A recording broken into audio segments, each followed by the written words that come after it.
The Kama Sutra, Sanskrit, Kama pronunciation, Kama Sutra, is an ancient Indian Sanskrit text on sexuality, eroticism and emotional fulfillment in life.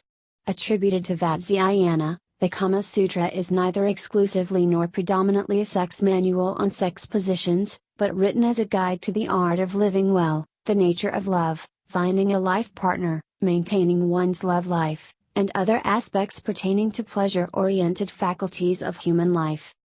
Kama Sutra is the oldest surviving Hindu text on erotic love. It is a sutra genre text with terse aphoristic verses that have survived into the modern era with different bhashya, exposition and commentaries. The text is a mix of prose and Anust-Yug-meter poetry verses. The text acknowledges the Hindu concept of purusharthas, and lists desire, sexuality, and emotional fulfillment as one of the proper goals of life. Its chapters discuss methods for courtship, training in the arts to be socially engaging, finding a partner, flirting, maintaining power in a married life, when and how to commit adultery, sexual positions, and other topics. The majority of the book is about the philosophy and theory of love, what triggers desire, what sustains it, and how and when it is good or bad. The text is one of many Indian texts on Kama Shastra. It is a much translated work in Indian and non-Indian languages. The Kama Sutra has influenced many secondary texts that followed after the 4th century CE, as well as the Indian arts as exemplified by the pervasive presence Kama-related reliefs and sculpture in old Hindu temples. Of these, the Khajuraho in Madhya Pradesh is a UNESCO World Heritage Site. Among the surviving temples in North India, one in Rajasthan sculpts all the major chapters and sexual positions to illustrate the Kama Sutra. According to Wendy Doniger, the Kama Sutra became one of the most pirated books in English language soon after it was published in 1883 by Richard Burton. This first European edition by Burton does not faithfully reflect much in the Kama Sutra because he revised the collaborative translation by Bhagavamal Indrajit and Shivaram Parashur imbibed with 4-star buffnet to suit 19th century Victorian tastes. Date, author and history. The original composition date or century for the Kama Sutra is unknown. Historians have variously placed it between 400 BC and 300 CE. According to John Key, the Kama Sutra is a compendium that was collected into its present form in the 2nd century CE. In contrast, the ontologist Wendy Doniger, who has co-translated Kama Sutra and published many papers on related Hindu texts, the surviving version of the Kama Sutra must have been revised or composed after 225 CE because it mentions the Abras and the Andhras dynasties that did not co-rule major regions of ancient India before that year.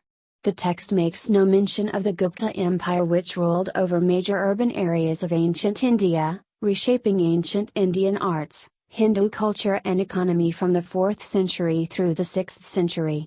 For these reasons, she dates the Kama Sutra to the second half of the 3rd century CE. The place of its composition is also unclear. The likely candidates are urban centers of north or northwest ancient India, alternatively in the eastern urban Pataliputra, now Patna. Vatsyayana Malanaga is its widely accepted author because his name is embedded in the colophon verse, but little is known about him. Vatsyayana states that he wrote the text after much meditation. In the preface, Vatsyayana acknowledges that he is distilling many ancient texts, but these have not survived. He cites the work of others he calls teachers and scholars, and the longer texts by Adalaki, Babravya, Dattaka, Shuvarnanabha, Godakamukha, Gonradiya, Ganakaputra, Triyana, and Kuchuma-ura. Vatsyayana's Kama Sutra is mentioned and some verses quoted in the Brihot-samhita Varamahira, as well as the poems of Kalidasa. This suggests he lived before the 5th century CE. Background. The Hindu tradition has the concept of the Purusharthas, which outlines 4 main goals of life.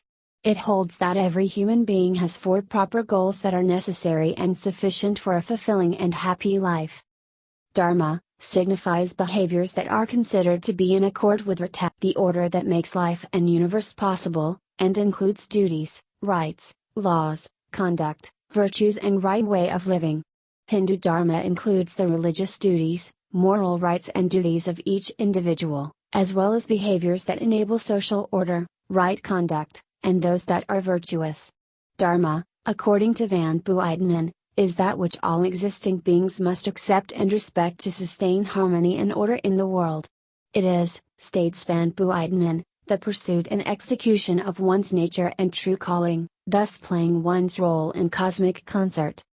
Artha signifies the means of life, activities and resources that enables one to be in a state one wants to be in. Artha incorporates wealth, career, activity to make a living, financial security and economic prosperity. The proper pursuit of Artha is considered an important aim of human life in Hinduism. Kama signifies desire, wish, passion, emotions, pleasure of the senses, the aesthetic enjoyment of life, affection, or love, with or without sexual connotations. Gavin Flood explains Kama as love without violating Dharma, moral responsibility, Artha, material prosperity, and one's journey towards moksha, spiritual liberation.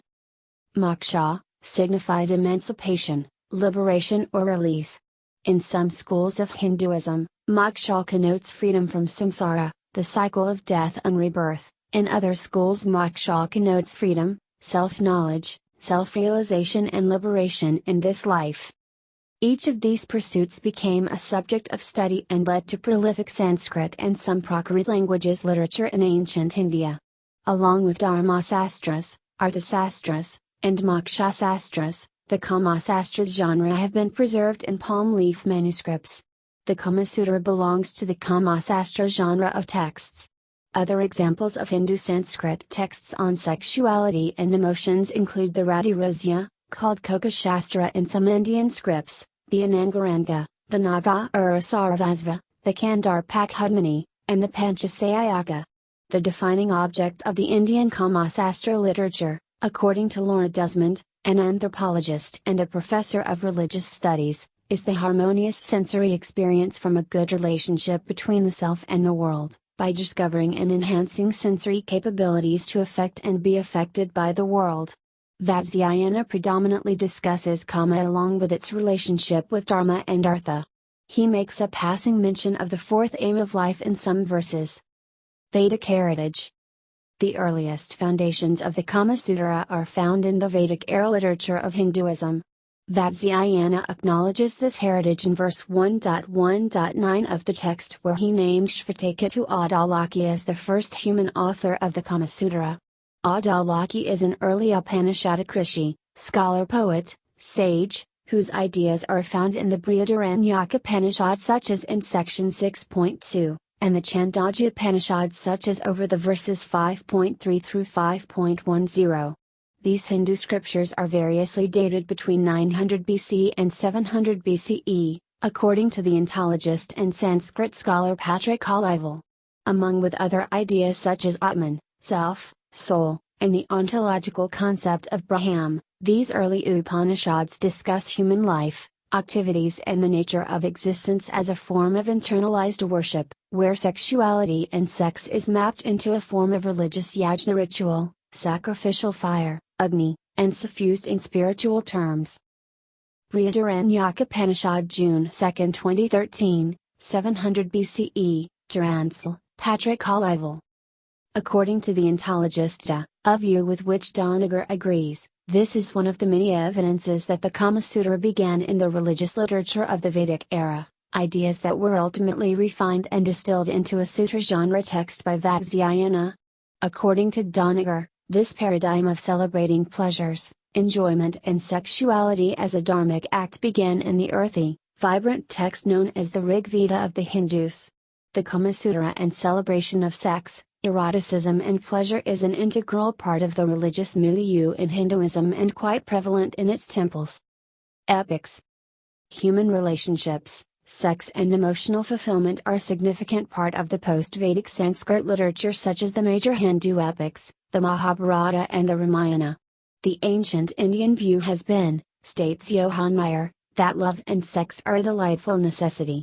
Though she is reserved and selective, a woman stands in very great need of surata, amorous or sexual pleasure, and the woman has a far stronger erotic disposition. Her delight in the sexual act is greater than a man's. Manuscripts. The Kama Sutra manuscripts have survived in many versions across the Indian subcontinent. While attempting to get a translation of the Sanskrit Kama Sastra text in Angaranga that had already been widely translated by the Hindus in regional languages such as Marathi, associates of the British Orientalist Richard Burton stumbled into portions of the Kama Sutra manuscript. They commissioned the Sanskrit scholar Bhagavath Indraji to locate a complete Kama Sutra manuscript and translate it. Indraji collected variant manuscripts in libraries and temples of Varanasi, Kolkata, and Jaipur. Burton published an edited English translation of these manuscripts, but not a critical edition of the Kama Sutra in Sanskrit. According to S.C. Upadhyaya, known for his 1961 scholarly study and a more accurate translation of the Kama Sutra, there are issues with the manuscripts that have survived and the text likely underwent revisions over time. This is confirmed by other first millennium CE Hindu texts on Kama that mention and cite the Kama Sutra, but some of these quotations credited to the Kama Sutra by these historic authors are not to be found in the text of the Kama Sutra that have survived. Contents. Vajrayana's Kama Sutra states it has 1,250 verses, distributed over 36 chapters in 64 sections, organized into 7 books. This statement is included in the opening chapter of the text, a common practice in ancient Hindu texts likely included to prevent major and unauthorized expansions of a popular text. The text that has survived into the modern era has 67 sections, and this list is enumerated in Book 7 and in Yashodhara's Sanskrit commentary, Bhāsya, on the text. The Kama Sutra uses a mixture of prose and poetry, and the narration has the form of a dramatic fiction where 2 characters are called the Nayaka, man, and Nayika, woman, aided by the characters called Patimrita, libertine, Vita, pander, and Vidrashaka, jester. This format follows the teachings found in the Sanskrit classic named the Natya Sastra. The teachings and discussions found in the Kama Sutra extensively incorporate ancient Hindu mythology and legends. Discussion. Across human cultures, states Michel Foucault, the truth of sex has been produced and shared by 2 processes. One method has been ars erotica texts, while the other has been the scientia sexualis literature. The first are typically of the hidden variety and shared by one person to another, between friends or from a master to a student, focusing on the emotions and experience, sans physiology. These bury many of the truths about sex and human sexual nature. The second are empirical studies of the type found in biology, physiology and medical texts, focusing on the physiology and objective observations, sans emotions. The Kama Sutra belongs to both camps, states Wendy Doniger.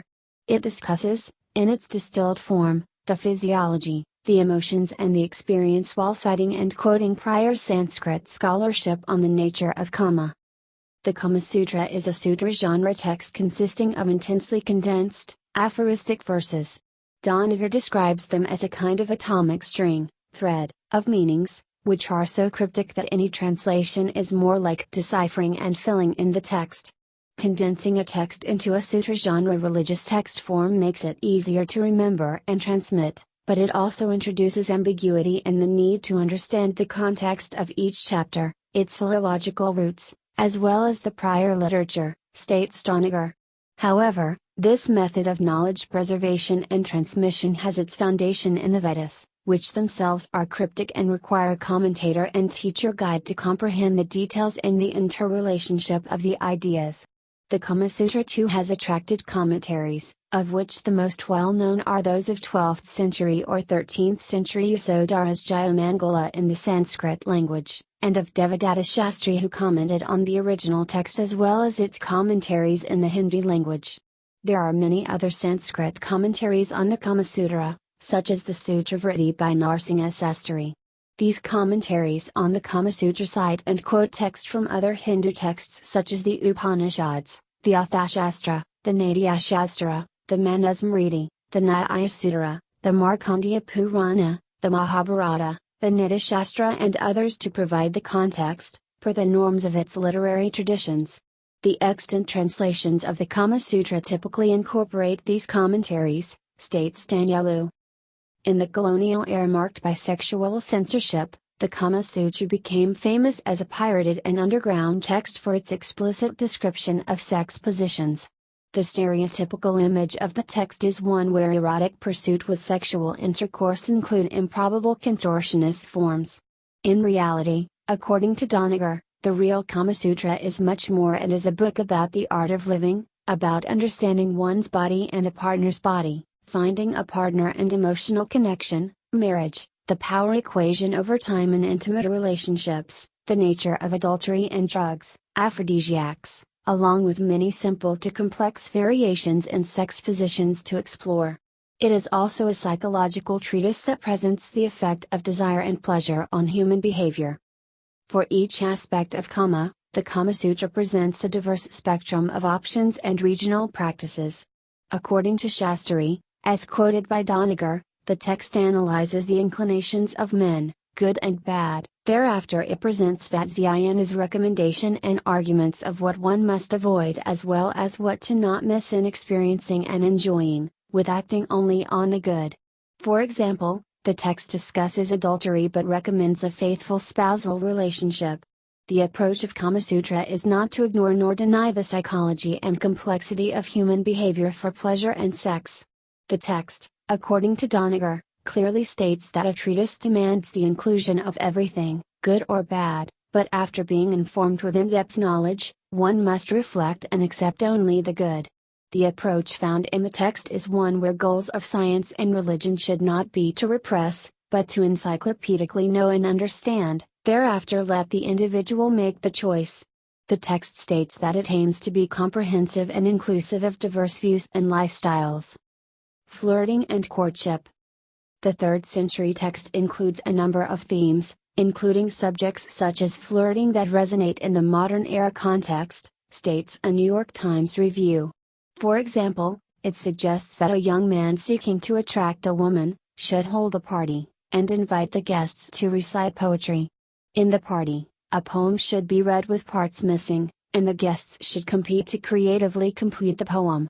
As another example, the Kama Sutra suggests that the boy and the girl should go play together, such as swim in a river.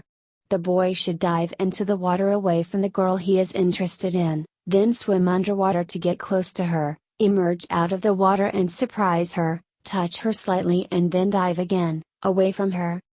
Book 3 of the Kama Sutra is largely dedicated to the art of courtship with the aim of marriage.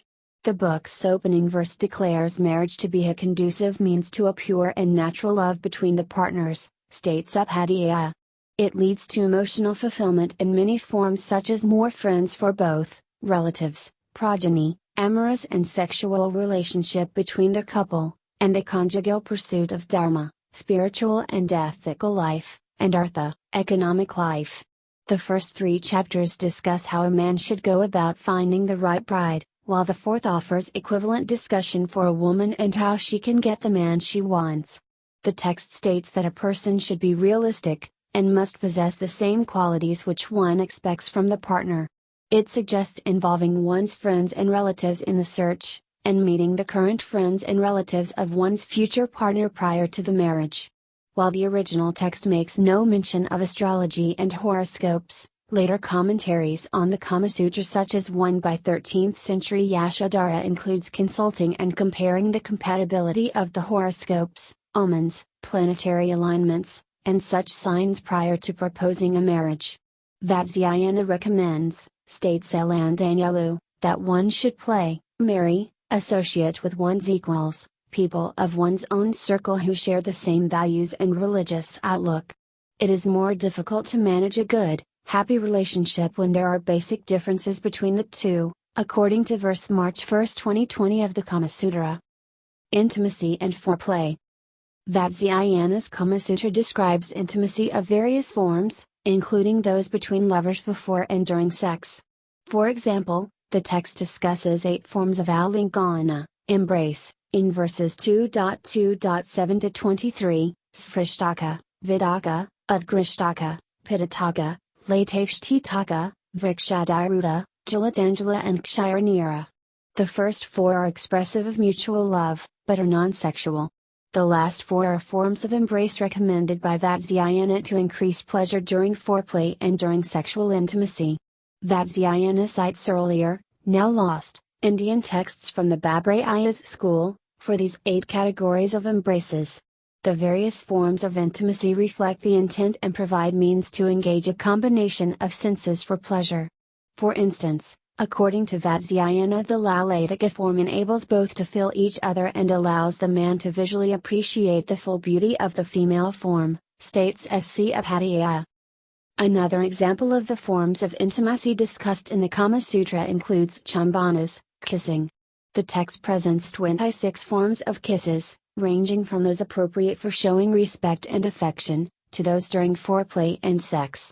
Vatsyayana also mentions variations in kissing cultures in different parts of ancient India. The best kiss for an intimate partner, according to Kama Sutra, is one that is based on the awareness of the avasta, the emotional state of one's partner, when the two are not in a sexual union. During sex, the text recommends going with the flow and mirroring with abhyaga and samprayaga. Other techniques of foreplay and sexual intimacy described in the Kama Sutra include various forms of holding and embraces, grahana, upaguhana, mutual massage and rubbing, mardana, pinching and biting, using fingers and hands to stimulate, karakarakita, nadikshabana, angulipravsha, 3 styles of jihatapravsha, French kissing, and many styles of fellatio and cunnilingus. Adultery. The Kama Sutra, states the ontologist and Sanskrit literature scholar Ludo Rocher, discourages adultery but then devotes not less than 15 sutras, 1.5.6 to 20, to enumerating the reasons, karana, for which a man is allowed to seduce a married woman. Vatsyayana mentions different types of naikas, urban girls, such as unmarried virgins, those married and abandoned by husband, widow seeking remarriage and courtesans, then discusses their kama, sexual education, rights and mores. In childhood, Vatsyayana says, a person should learn how to make a living, youth is the time for pleasure, and as years pass, one should concentrate on living virtuously and hope to escape the cycle of rebirth. According to Doniger, the Kama Sutra teaches adulterous sexual liaison as a means for a man to predispose the involved woman in assisting him, as a strategic means to work against his enemies and to facilitate his successes. It also explains the signs and reasons a woman wants to enter into an adulterous relationship and when she does not want to commit adultery. The Kama Sutra teaches strategies to engage in adulterous relationships, but concludes its chapter on sexual liaison stating that one should not commit adultery because adultery pleases only one of 2 sides in a marriage, hurts the other, it goes against both dharma and artha. Caste, class. The Kama Sutra has been one of the unique sources of sociological information and cultural milieu of ancient India. It shows a near total disregard of class, varna, and caste, jati, states Doniger. Human relationships, including the sexual type, are neither segregated nor repressed by gender or caste, rather linked to individuals' wealth, success in artha. In the pages of the Kama Sutra, lovers are not upper class but they must be rich enough to dress well, pursue social leisure activities, buy gifts and surprise the lover. In the rare mention of caste found in the text, it is about a man finding his legal wife and the advice that humorous stories to seduce a woman should be about other virgins of same jati, caste. In general, the text describes sexual activity between men and women across class and caste, both in urban and rural settings. Same-sex, group sex relationships. The Kama Sutra includes verses describing homosexual relations such as oral sex between 2 men, as well as between 2 women. Lesbian relations are extensively covered in chapters 5 and 8 in Book 2 of the text. According to Doniger, the Kama Sutra discusses same-sex relationships through the notion of the Tritiya Prakriti, literally, third sexuality or third nature.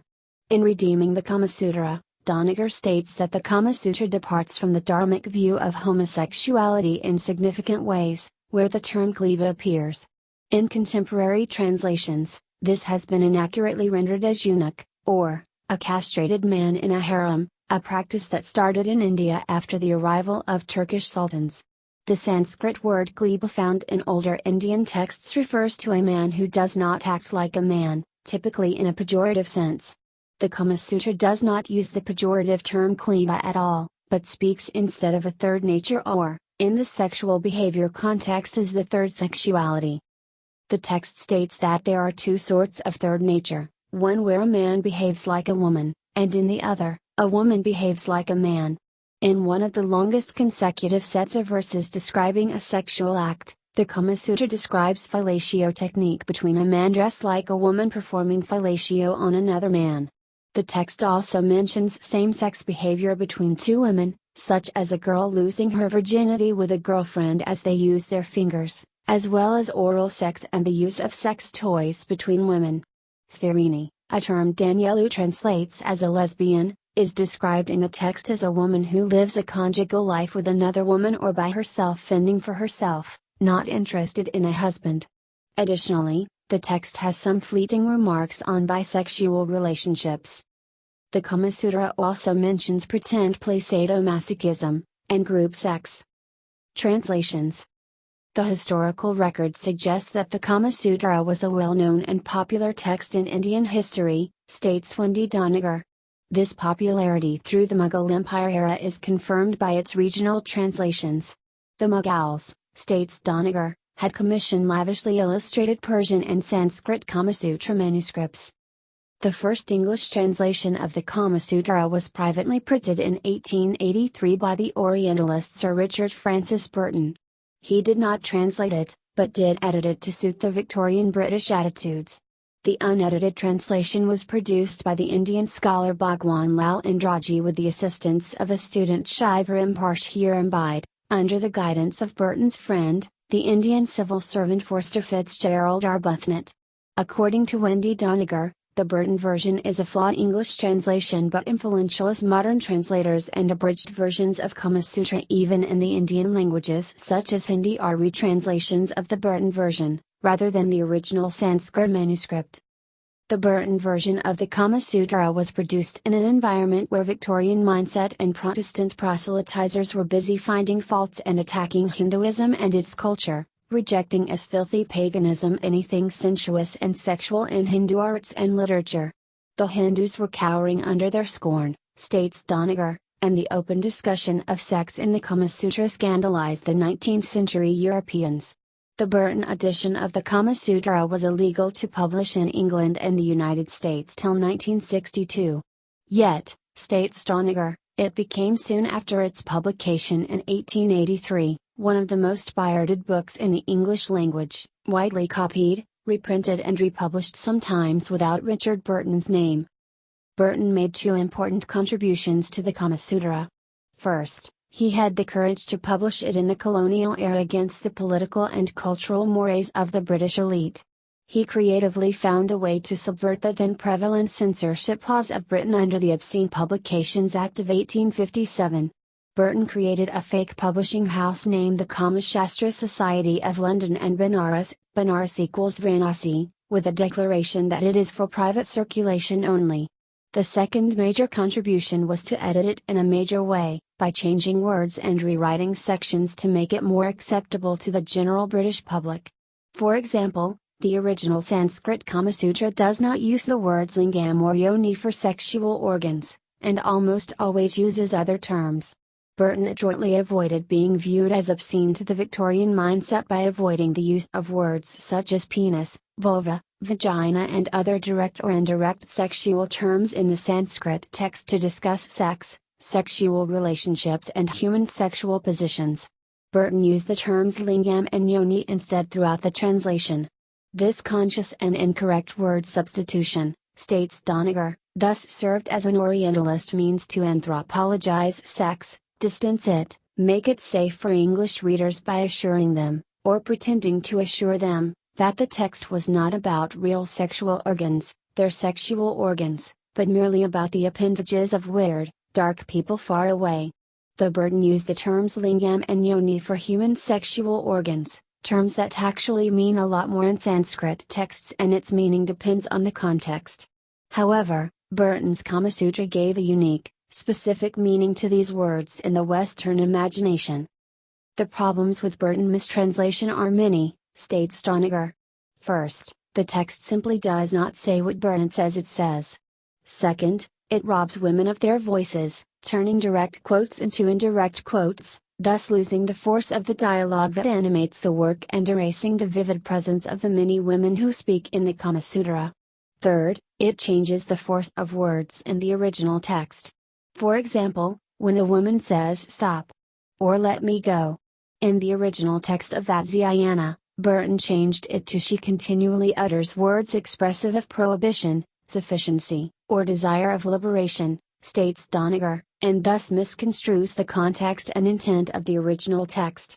Similarly, while the original Kama Sutra acknowledges that women have strong privileges, Burton erased these passages and thus eroded women's agency in ancient India in the typical Orientalist manner that dehumanized the Indian culture. David Schulman, a professor of Indian Studies and Comparative Religion, agrees with Doniger that the Burton translation is misguided and flawed. The Burton version was written with a different mindset, one that treated sexual matters with Victorian squeamishness and a pornographic delight in the indirect, according to Schulman. It has led to a misunderstanding of the text and created the wrong impression of it being ancient Hindu pornography. In 1961, C. Upadhyaya published his translation as the Kama Sutra of Vatsyayana, complete translation from the original. According to Jyoti Puri, it is considered among the best-known scholarly English-language translations of the Kama Sutra in post-independent India. Other translations include those by Alan Danielou, The Complete Kama Sutra in 1994. This translation, originally into French, and thence into English, featured the original text attributed to Vatsyayana, along with a medieval and a modern commentary. Unlike the 1883 version, Danielou's new translation preserves the numbered verse divisions of the original, and does not incorporate notes in the text. He includes English translations of two important commentaries, one by Jayamangala commentary, and a more modern commentary by Devadatta Shastri, as endnotes. Wendy Doniger questions the accuracy of Danielou's translation, stating that he has freely reinterpreted the Kama Sutra while disregarding the gender that is implicit in the Sanskrit words. He, at times, reverses the object and subject, making the woman the subject and man the object when the Kama Sutra is explicitly stating the reverse. According to Doniger, even this cryptic text, Kama Sutra, is not infinitely elastic and such creative reinterpretations do not reflect the text. A translation by Indra Sinha was published in 1980. In the early 1990s, its chapter on sexual positions began circulating on the internet as an independent text and today is often assumed to be the whole of the Kama Sutra. Wendy Doniger and Sudhir Kakar published another translation in 2002, as a part of the Oxford World's Classics series. Along with the translation, Doniger has published numerous articles and book chapters relating to the Kama Sutra. The Doniger translation and Kama Sutra related literature has both been praised and criticized. According to David Schulman, the Doniger translation will change people's understanding of this book and of ancient India. Previous translations are hopelessly outdated, inadequate and misguided. Narasingha Sil calls the Doniger's work as another signature work of translation and exegesis of the much misunderstood and abused Hindu erotology. Her translation has the folksy, twinkle prose, engaging style, and an original translation of the Sanskrit text. However, adds Sil, Doniger's work mixes her postmodern translation and interpretation of the text with her own political and polemical views. She makes sweeping generalizations and flippant insertions that are neither supported by the original text nor the weight of evidence in other related ancient and later Indian literature such as from the Bengal Renaissance movement, one of the scholarly specialty of Narasingha Sil. Doniger's presentation style titillates, yet some details misinform and parts of her interpretations are dubious, states Sil. Reception. Indira Kapoor, a director of the International Planned Parenthood Foundation, states that the Kama Sutra is a treatise on human sexual behavior and an ancient attempt to seriously study sexuality among other things. According to Kapoor, quotes Jyoti Puri, the attitude of contemporary Indians is markedly different, with misconceptions and expressions of embarrassment, rather than curiosity and pride, when faced with texts such as Kama Sutra and amorous and erotic arts found in Hindu temples. Kama Sutra, states Kapoor, must be viewed as a means to discover and improve the self-confidence and understanding of their bodies and feelings. The Kama Sutra has been a popular reference to erotic ancient literature. In the Western media, such as in the American women's magazine Red Book, the Kama Sutra is described as, although it was written centuries ago, there's still no better sex handbook, which details hundreds of positions, each offering a subtle variation in pleasure to men and women. Jyoti Puri, who has published a review and feminist critique of the text, states that the Kama Sutra is frequently appropriated as indisputable evidence of a non-Western and tolerant, indeed celebratory, view of sexuality, and for the belief that the Kama Sutra provides a transparent glimpse into the positive, even exalted, view of sexuality. However, according to Puri, this is a colonial and anti-colonial modernist interpretation of the text. These narratives neither resonate with nor provide the politics of gender, race, nationality and class in ancient India published by other historians and that may have been prevalent then. According to Wendy Doniger, the Kama Sutra is a great cultural masterpiece, one which can inspire contemporary Indians to overcome self-doubts and rejoice in their ancient heritage. In popular culture, Kama Sutra, A Tale of Love. Tales of the Kama Sutra, The Perfumed Garden. Tales of the Kama Sutra 2, Monsoon. Kama Sutra 3D. See also. Notes. References. Bibliography. Apt, Vaman 1965. The Practical Sanskrit Dictionary, 4th Revised and Enlarged ed. Delhi, Motilal Banar's Publishers. ISBN 8120805667-4. Avari, Berger, 2007. India, The Ancient Past. London, Routledge. ISBN 978-0415-35616-9. Danielou, Alan, 1993. The Complete Kama Sutra, the first unabridged modern translation of the classic Indian text. Inner Traditions. ISBN 0-89281-525-6. Wendy Doniger, Sudurkagar, 2002. Kama Sutra. Oxford World's Classics. Oxford University Press. ISBN 0-19-283-982-9. Haxer, A.N.D., Favor, Malika, 2011. Kama Sutra. Penguin. ISBN 978-110,165-1070. Flood, Gavin, 1996. An Introduction to Hinduism.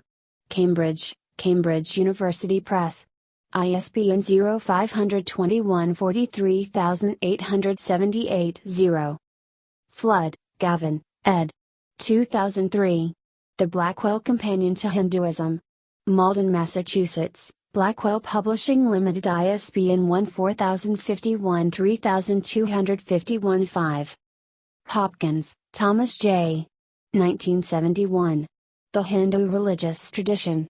Cambridge, Dickinson Publishing Company Incorporated.